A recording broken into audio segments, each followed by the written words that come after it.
Hi. Yesterday we saw a very bold American attack in the Venezuela soil. Though it was not a surprise attack for us, but definitely they have been giving a early warning since last 2 weeks. At least we knew that their Delta forces were acting and preparing in the remote background, which has news has already come. But the bold exercise and bold operation which took place yesterday, day before yesterday, it was a real shocker for the world, where the one major military just went inside a sovereign independent country. They broke the walls of the president, and they took the president and his wife and took away for their various political reasons.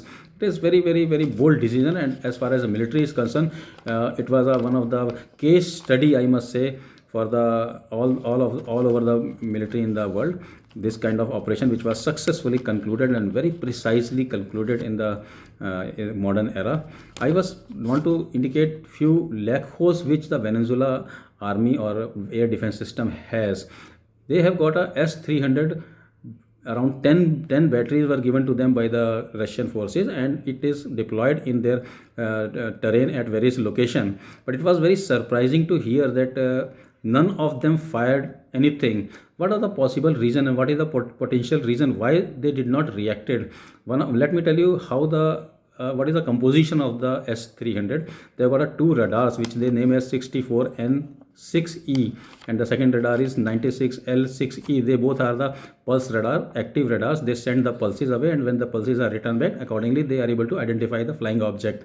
Then they have got a 4 to 8 launchers, and they have got 16 to 32 mixture of missiles. I'll just go through the small stint. They got a 4 missiles, different type of missiles, that is called SA-12 Alpha, that is a Gladiator, which has got a range of 150 kilometer. SA-12 Bravo Giant, that is 100 kilometer. Then they have got a NM96E, which has got a 120 kilometer range, and then one of the big largest ranges missile, which is called 48N6E2, which has got a range of approximately 200 kilometer. Now, how the deployment of this S-300 is challenging in the Venezuela, which can be seen from the geographical mountainous terrain in the Venezuela, which has got a high mountain and depressions in the region. When the radars are to be active, they are working in the line of sight.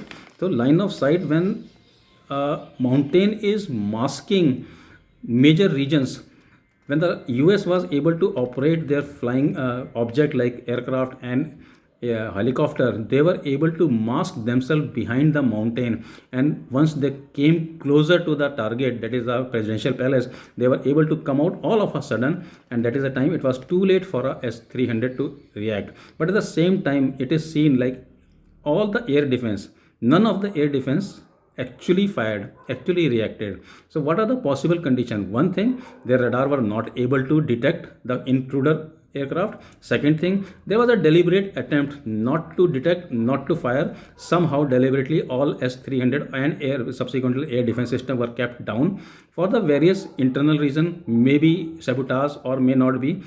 The operation was also coordinated with a strong cyber attack on the communication system of the Venezuela, which may have led to the internal non-coordination of military, which were not able to react coordinately, and it became ineffectively.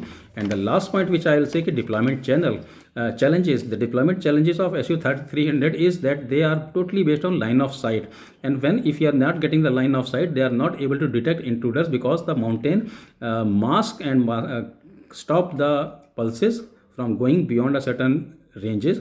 And also at this point, I would like to inform you that one of the best stealth technology US aircraft has got. They are able to absorb these radar signals, pulses, and they are able to deflect them. So they have got one of the world's best modern stealth technology, as you must have seen in the Rawalpindi, where this Pakistan, where they actually operated for killing that Osama bin Laden.